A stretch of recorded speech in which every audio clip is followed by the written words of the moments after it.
Hi, I'm Randall. I didn't always know how to wear clothes, or wear them appropriately, or push them to the limit as I struggle with my weight, but I always had a certain je ne sais quoi. And look at me now! Whether it's home decor, entertaining, or fashion, I'm here to help others find their inner Randall. But as perfect as I am, I have lots to learn and strive to step outside my Louboutins. So join me on my fabulous adventures as I help others and learn something on the way. This is Randall to the rescue.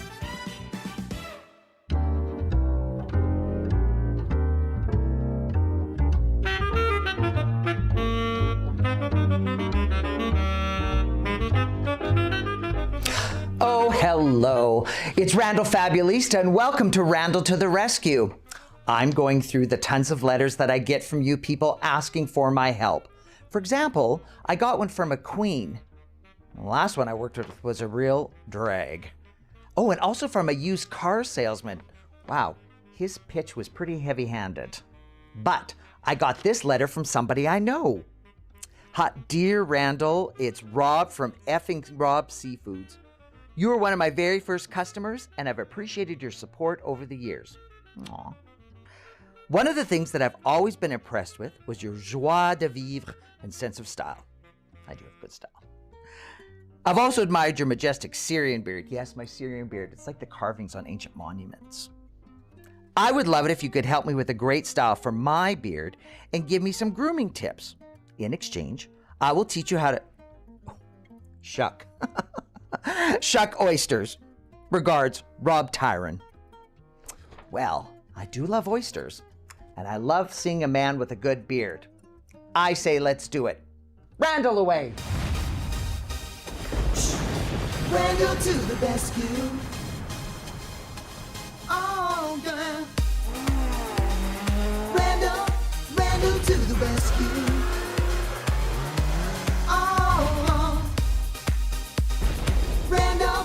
Randall to the rescue. Ta-da! Okay, so I'm here at Parlor Barba. I'm going to be working with effing Rob from effing Rob Seafoods. We're going to do a shuck and a shave. Now, I'm very nervous about this. I wasn't sure what to wear. I'm assuming it was going to be messy, so I wore an apron and gloves. And I brought my wrist brace with the metal because I'm worried about like trashing my left hand and left wrist again after what happened in season 1. And what's ironic is we're next door to Bosom Babies where we shot the first episode for season 1. So it's kind of maybe the way we start every season. I don't know. Anyway, come on, let's go inside.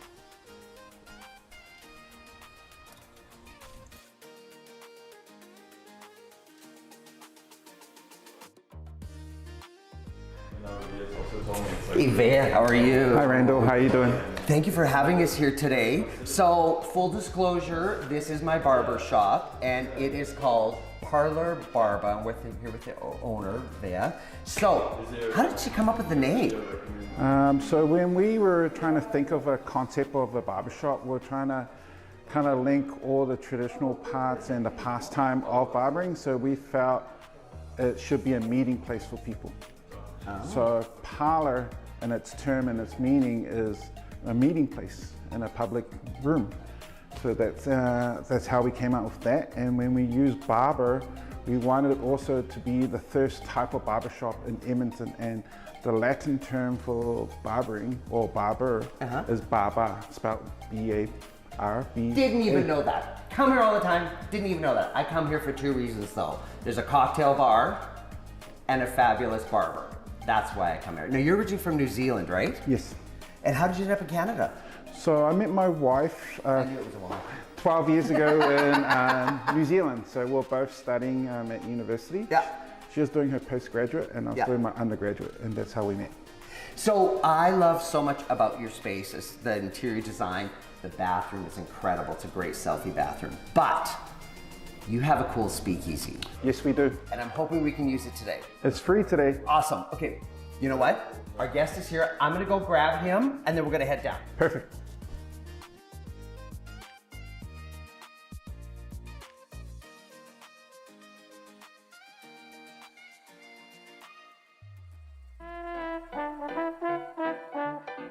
I love all the details about this shop, but having a speakeasy behind a mirror? Who wouldn't love that? You do have to have the inside scoop to know it's here, and lucky for Rob, this fabulista did. Okay, so a speakeasy and a barber. Yeah, so what we wanted to create was a private space for people to come and enjoy. Like during COVID, we understood the one-on-one interaction and people not wanting to be in the crowd. So if we're being upstairs, it's going to be a lot busier. But coming down here, it's a lot more chilled. And we felt like we wanted to create a space where guys wanted to hang out for an hour. Right. Like being a young father and my business partner as well as the young father, we just don't have time to meet our friends all the time. So we wanted to create a space like this where you can book out for you and your friends and just enjoy for an hour, have drinks, get a haircut, then go back to your life. Well, the other thing I really liked about it is, so, you know, girls for like the stagettes, they'll go to a spa or something. This is kind of like a great spot for a guy to have a stag. Because again, we've got a bar here, you can get, you know, ready for the wedding. Yes. Like, I think it's just such a great spot, or even a birthday party, anything, like, you know. Yeah, we've had multiple bookings, corporate businesses doing their corporate party down here. We've done stags, we've done a 30th for a lady where she did a speakeasy theme. Oh, I love that. So we're definitely versatile in how we offer our space because we also want to be inclusive. Like, it looks like an exclusive place, but we want to be inclusive in our space. Yeah, cool. This is my barber. I just want everyone to remember I'm the one who found it. My barber. I bring you the most fabulous in life, the most fabulista in life. Yes? Okay. Yeah, you can do an oyster bar here too. And you can do an oyster bar here too.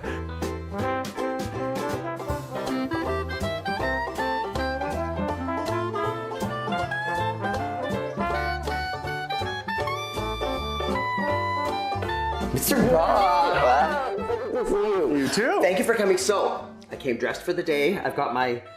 No. And I got rubber gloves. Oh, no. You don't need that stuff. And I brought my metal brace because I fractured my wrist. And I know, I remember. We were supposed to film a long time ago. I know. Season 1, it was an injury, and now look, it's a knife. Yeah. Oh, don't worry, I'll protect you. You're in very good hands. So and I don't I've need even that. got it. No, you don't need that. And I've got a wonderful, fabulous apron for you. A fabulous. Okay, well, I'm gonna get rid of this thing then. God, what's with all the straps on these things? I don't know. It's confusing. Oh, watch your hair. Oh, yeah. Right? That's the most important thing. Don't touch the hair. That's right. All right. There we go. Perfect. Do I look better? Of course. Okay, so obviously oysters. Let's call the whole thing off. Okay. Tell me a little bit about what we have here today. So today we are going to do an effing oyster experience. So tell me about that. So you're Rob from Effing Seafoods, E-F-F-I-N-G, which I love. So how did you come up with that name? So this goes back to my past life as an oyster farmer on the west coast of Vancouver Island. Is that where you're from? I'm from Vancouver Island, yeah. Okay. And I grew oysters in a place called Effingham Inlet for 11 years. So I grew oysters? I was an oyster farmer. How do you grow an oyster? Like with love and attention. Kind of like me. Yes. That's how I grow the best under love and attention. No, but seriously, I don't understand that. So what we would do, we'd get them from a hatchery, typically in Washington State or Hawaii. We'd get them at 1 millimeter. So it's a shell, but it's this teeny weeny. It's a little tiny oyster, and then we would grow them up to 2 to 3 inches, and then ship them all over North America. I have no idea. So do they grow them on a net or something? No, we hung them in trays. So we were out on the far west coast. Very deep water, fjords, so pristine, a lot of fresh water, a lot of rain. We know Vancouver Island, there's a lot of rain. And they love the rain. Yeah. No, but it's just, there were so many minerals in the water that would create beautiful plankton blooms. And actually, we're going to get into that, but that's where the finish comes from when you're chewing an oyster. I have a feeling that you need some medication when you get plankton. No. It's got so many great health benefits. Oh, okay. Natural vitamins and minerals. So a lot of people think you're supposed to swallow an oyster whole, but you need to chew it. So what we're doing as a part of the effing oyster experience is we have a big variety of oysters. Okay. We even have some clams that we're gonna try. You're not gonna shuck the clams, I'll do that for you. But we're gonna do a tasting. We're not gonna have any hot sauces or lemons or anything. Now, this is one of the things I learned from you. So don't mess up the oysters with stuff. That's right. No. Because you want to taste the oysters because they all have different tastes. Yeah. So if somebody did want to do one thing, what's the one thing that you would say enhances the flavor? Like lemon or not even that? No, and the way I would do it is, if, you know, a great experience is a variety. So pulling a variety, but a few of each oyster. So the first round of oysters, we would have naked, clothes on. It's an effing experience. That's right. And then the second round, we'd put a squeeze of lemon on them. Okay. And then you're gonna get the acid from the lemon's gonna pull the flavors out a little further. Wow. And then my favorite mignonette, so your traditional mignonette, oyster sauce is a mignonette, is red wine vinegar, salt and pepper, finely chopped shallot, but mine, tequila. And lime juice with a finely chopped shallot. See, I've had your mignonette a lot, and now I know why I like it so much. That's right. So, yeah. So we're gonna start off on shucking oysters. We're gonna get right really scared. I'm gonna be honest with you. I'm nervous about this because it's my bum hand. Oh, it'll be fine. Okay. Because I am a really good teacher. Okay, so teach me. So for the key with shucking an oyster is knowing the basic anatomy. Okay? And having the proper tools. So we've got our oyster shucking knife here. We've got the towels to protect our hands. So you never wear the metal glove? No. I've had little nicks, but we're not going to talk about that He's stuff. had little nicks. But Great. I've seen photos of a lot worse. Does someone things. have 911 on speed dial? No, you'll be fine. You'll be fine. So the key with shucking an oyster is knowing the basic anatomy. Okay. So we have two shells. We have a cup and a flat shell, and then this is the hinge. So it opens and closes like this. The muscle that holds it all together, which is called the adductor muscle, it's always in the same spot. It's actually a scallop. So when you get a scallop, you get all the other stuff, but we just eat that muscle.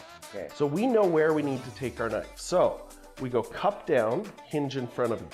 We're gonna call that the center line. Okay. So just to the right of center, about 2/3 down, that's where that muscle is. Okay. So we know that it's holding everything, the two shells together.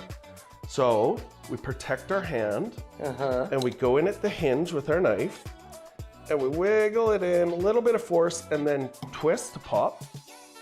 Then I know the muscle's right where my index finger is there.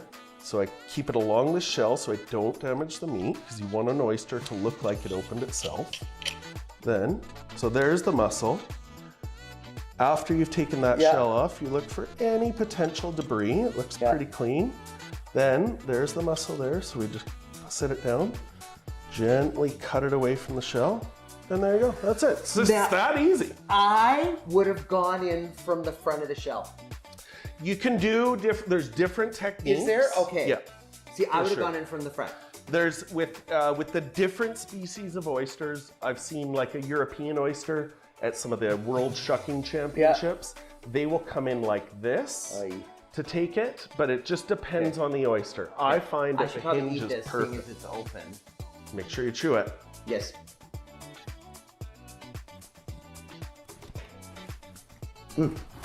Yummy. So something I've learned through my years of oysters is one of my favorite experiences was in Seattle with an oyster guru. Yeah. We had 18 different oysters on a beautiful big platter. What he told me was when you're done with the oyster on this platter, put it back where you had it upside down. Then you can see all the cool different colors of the shells and, you know, the different species. Okay, so I think it's time I try. All right. I really am nervous. I'm not gonna lie. I don't doubt it. Oh, well that's not helpful. Okay. So let's pick an oyster. Okay. What you want to do when you're looking to pick an easy oyster to shuck is getting the hinge. So picking a hinge that you've got access to. I just want to feel it. Okay. So I can see that there's a little gap there that we can get the knife in there. Gap is good. Okay. So show me where the muscle is. So the muscle is in the center and just to the right. Yeah. So it's right there, about 2/3 down. Okay. Okay. Okay, and then you put this on top. Yeah. Okay, and then we went in like this. Yep. You need to use a little more force. Put some muscle into it. You know what I was gonna do at some point is I was gonna scream and scare the director and producer, but I thought that'd be mean, like. "Ah!" Okay. Oh, there you go. You popped it. I popped it. So Okay. now- So now is it off? Okay, wait. Yeah. I forgot what you did next. So then we're gonna take the knife straight in and cut out. Okay. So stay along that shell. Okay, I'm gonna take this knife straight in. Okay, wait. There you Oh, go. I see. So now swipe out. Swipe like Yes. this. Cut it out because it's right there. There you go. Boom. Now check for debris. Get a little bit there. And now the muscle you need to remove from the other side. Okay, So it's under here. So I go in the front? I usually will turn the oyster like this. Yeah. And then cut away from you. There you go. There, perfect. Shut the front door. Shut the French doors. That's right. I'm just that good of a teacher. You can eat that All one. right. Oh, I thought you were gonna feed it to me. Oh, I should have. Next one. Mmm. It was my first shuck. And only a little bit of shell. We call it protein. Yeah, or calcium. Or calcium. That's what- you know what? yeah. I probably needed more calcium. My wrist probably wouldn't have shattered so much. Yeah, there So maybe you I go. should just be eating the shells. Yeah, I don't think so. So do you find, okay, so I noticed a different side. So like this oyster, is a lot bigger than like, you've got some over there that are like. Oh, I got some tiny. little ones, yeah. So in reality, these are all from the East Coast. They are all the same species Right, of but oyster. so like, is this easier to shuck than that would be? Not always, not necessarily. I do find East Coast oysters are more shucking friendly than the West Coast. They're just So a East different Coast species. oysters are looser than the West Coast oysters. I'm just asking. Nothing worse than a loose oyster. So here's a West Coast BC oyster, which was actually brought to BC in the late 1800s from Japan to be Wow. farmed. So it's Look how not gorgeous that native is. to BC, So this is from Japan. original, Right. but grown in BC. Okay, can I try shucking this? Definitely. That looks hard. Okay, let me. Should I close my eyes? Yeah. Now this is where I'll do my screen. Okay. Okay, so here, just to the right. Yep. Got it. So here. So sometimes you've got to keep in mind the BC oysters can be a little more brittle, so you want to be really firm but careful when you're popping the hinge. Firm but careful. Pop the hinge. Ooh, I think I popped the hinge. Yeah, you did. Cut it out. Okay, wait a second. And then, So another way you can do it is turn it like this and run the knife up the side. Just like that. There's Okay. the meat. look at the color, it's gorgeous. And you will find with BC oysters, there's a little more frill, which is the new growth. So that's where you can get a little more of the shell. how ironic, the BC oysters have a little more frill. And then your muscles right there. Muscles right here. Oh, did I do it right? Um, That wasn't beautiful, was it? Yeah, it was acceptable for your second oyster, for sure. I think I should have stopped in my first one. So all these oysters have a different name.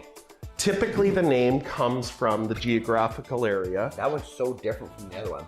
Oh, definitely, very different So species. different. So the BC oyster that you just ate was a Cortez oyster from about just near Campbell River on Vancouver Island, just off is Cortez. We have oysters from PEI, Nova Scotia. So all the East Coast are all the same species, but the names are just the brand.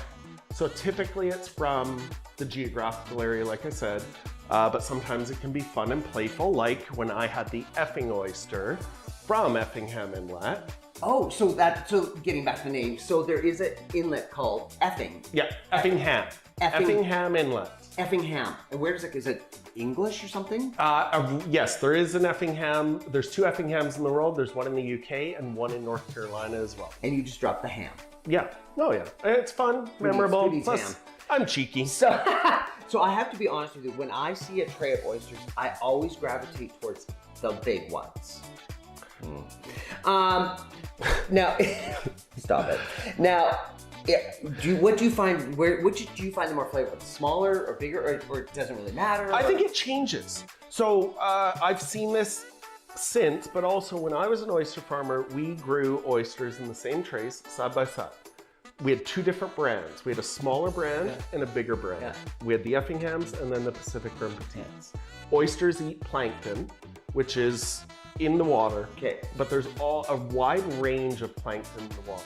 So the smaller oysters would only get the small plankton, then the bigger oysters would get the full spectrum of And so food. hence change the flavors. Especially on the finish. So you're gonna see different salinities between oysters, depending on that freshwater influence.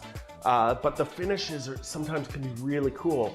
Where in Effingham in the spring, every spring, there was a plankton bloom in the water that would create a cool melon finish, almost like cantaloupe. Really? So that is again why we don't no have idea. hot sauces here Right. to mask those Because all you're flavors. tasting is hot sauce. So speaking of which, I also noticed we have one of my favorite things in the whole world, caviar. Oh yes, yes. Now, so you sell caviar. We and do. Where do you get your caviar from? So right now we're getting our caviar from Northern Divine in Sechelt, BC. Oh. So it's a land-based, organically farmed sturgeon. Yeah. The meat is amazing. It's one of my favorite seafoods. And of course, you can never go wrong with caviar. Never go wrong with And the fun way I like to present caviar, which you well know, Right. is caviar bumps. So, again, one of the things that Rob taught me, because before I was with the bellinis and the chopped egg and the onion and then the Creme fraiche. and you know, the caviar was completely gone. You didn't even notice. And Rob taught me this about the caviar bump. Now, unfortunately, we don't have any champagne with us today, but normally I would cleanse my palate with some champagne. And then let's do a caviar bump. All right, so we'll pop that open. So what's really cool about the caviar bump is that you're just getting some of the salt from your hand in addition to what's in the caviar, and you really get to experience it. Plus it feels desperately decadent. Oops. And God knows how much I love that. So we've got our caviar here. We're Now the other keep thing it on about ice. caviar is the spoon.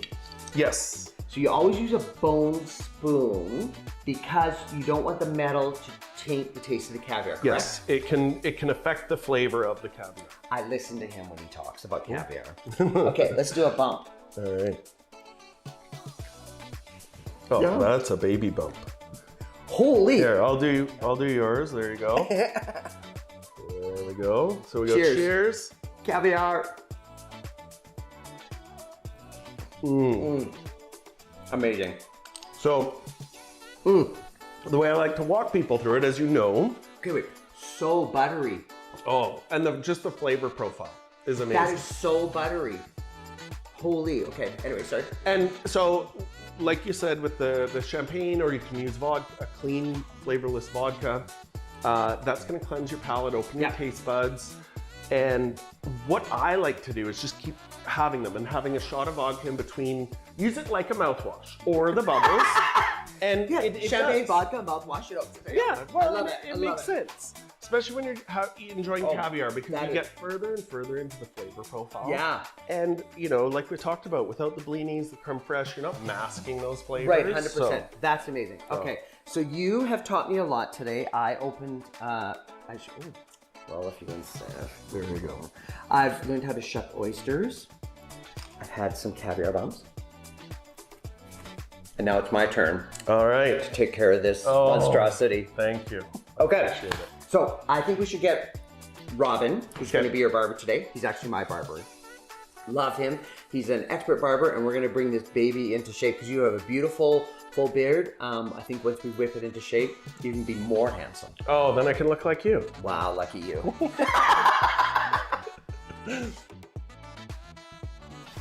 Monsieur, take a seat. You're throwing her weights. Thank you. So you're going to be working with Robin today. He's my barber who keeps my Syrian beard nice and in form and in shape.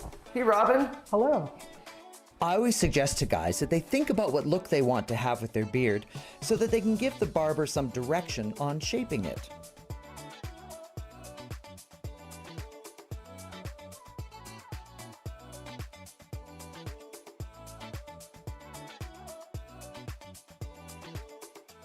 After I wash my hair, I always use a beard oil.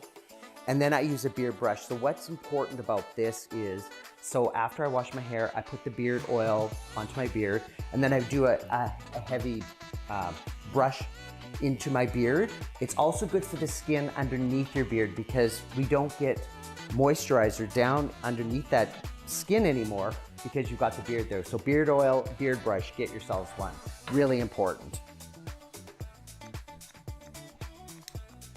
When choosing a barber, make sure they make full use of all their tools. If they just trim the top of your beard with a shaver, all the hairs on your beard won't be the same length. This will show up after you first wash your beard.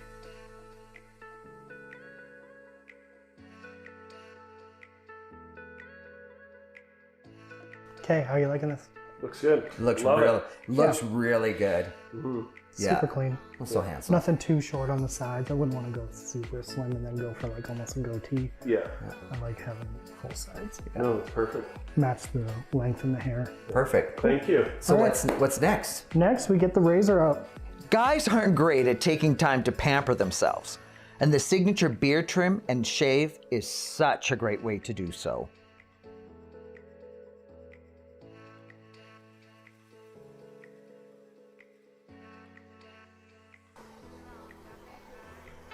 Well, this is luxurious.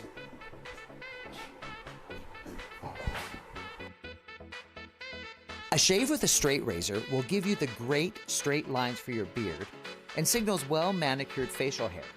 Plus, after the steam and hot towel treatment, you will get a nice close shave.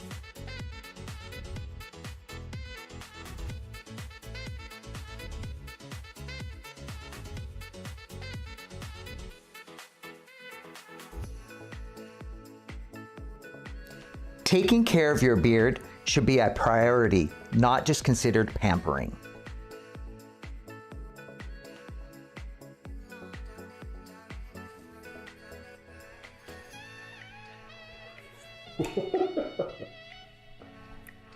So now what are we doing? This is just an aftershave moisturizer. Okay. And then I'm gonna slap them with a little bit of aftershave, just a extra antiseptic, clean up, close up the pores even more. Oh, so it's not like your dad's aftershave where they slapped it on and they screamed? Yeah, you can. I get a chance to slap my clients around too, so.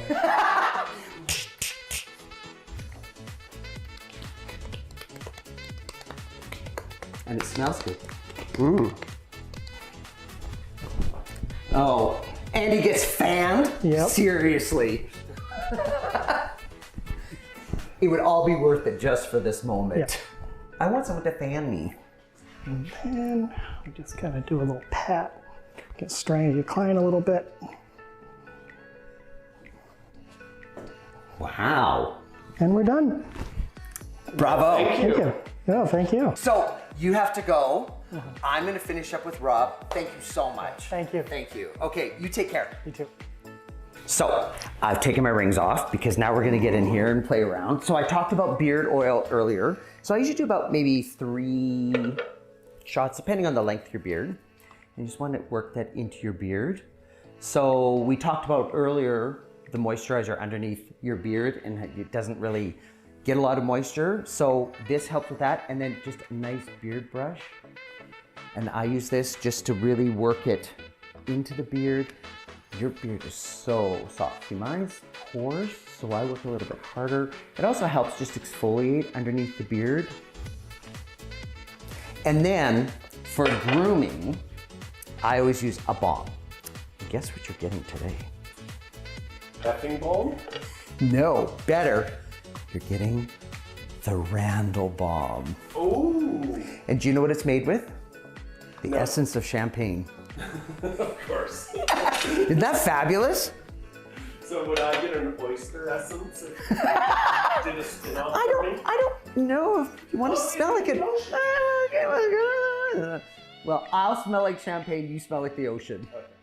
So what this is really good for is just shaping. Now again, you're really fortunate, your beard, the texture is really nice. Now I have a really coarse beard, so I need this specifically, you know, for bringing it down. So you mentioned earlier about you had the wave in it, and we talked about the flat iron. So if you didn't want a flat iron and that sort of thing, a balm would really help with that. And then what you're gonna wanna do afterwards, after you get the balm in, is you're gonna wanna comb it. Comb it through and shape it. Now you may be saying to yourself, what an interesting looking comb he's using. Well, do you know what this is? This is a beard template. And what this is used for is for shaping your beard. Oh. So I use this on my beard all the time. So I will put it on, and then what I do to help with shaving, because it's hard to hold this and shave, so what I recommend is just get an eyeliner, and then you just draw the line in, then you take this away, and then you shave up to it, and now you can get the proper shape. And it also helps you keep both sides even, because when you're doing this, you know, and you look in the mirror and you don't know what's going on, whereas if you use this, it's a great way to keep that shape. Now I mentioned eyeliners. Now I love these for beards. Do you know what I love them for? Now you don't have this problem, but guys, if you have this problem, use this for filling. Like if you've got a patch here that just doesn't grow in, don't color it in, dot it in. So if you dot it in, it looks like the beard hairs that are actually growing out of your face, as opposed to coloring it in. So again, just kind of dot it in. Now, you do have some gray at the front of your beard. I do. And I love this stuff. So this is called Masca Gray, and it comes in every shade from jet black to light blonde. So if you ever decide you want to cover it up, this is a great way to do it.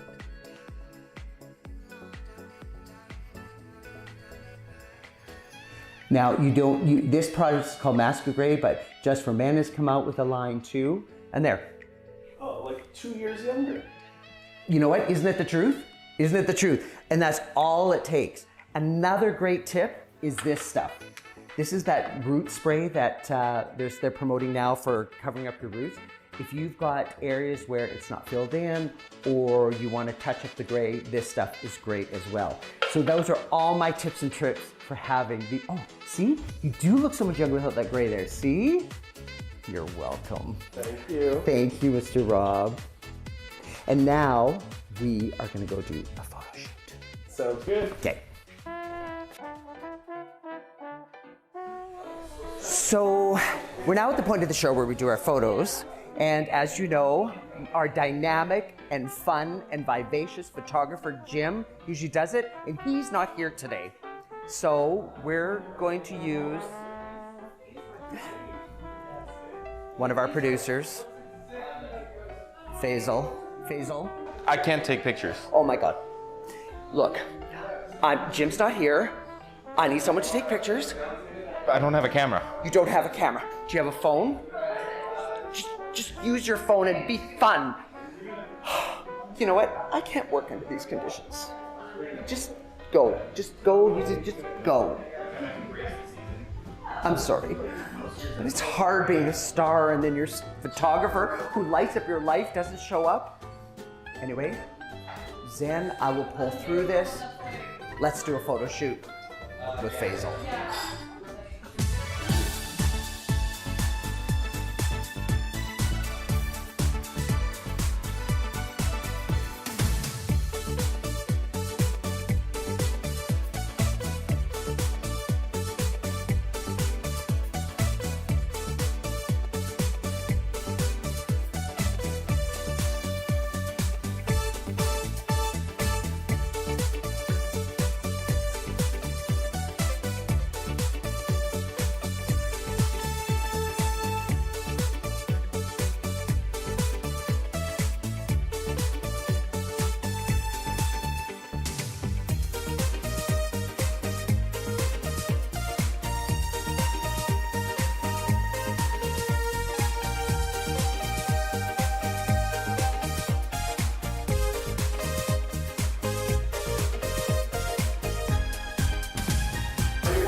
Thank you so much for coming on today. It was awesome. I learned how to shuck oysters. I am disappointed I didn't find a pearl. Guess I'll just have to live with these pearls, but I'm gonna take one for the road. There you go. Now it's off to the club for a cocktail. I had so much fun shucking and grooming Rob. I think he looks fantastic. We had a lovely time today, made some special friends, but everything that's fabulous must come to an end.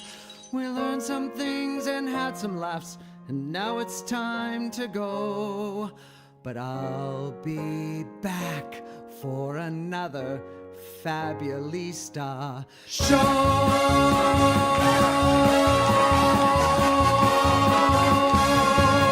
Practice safe shucking, everyone.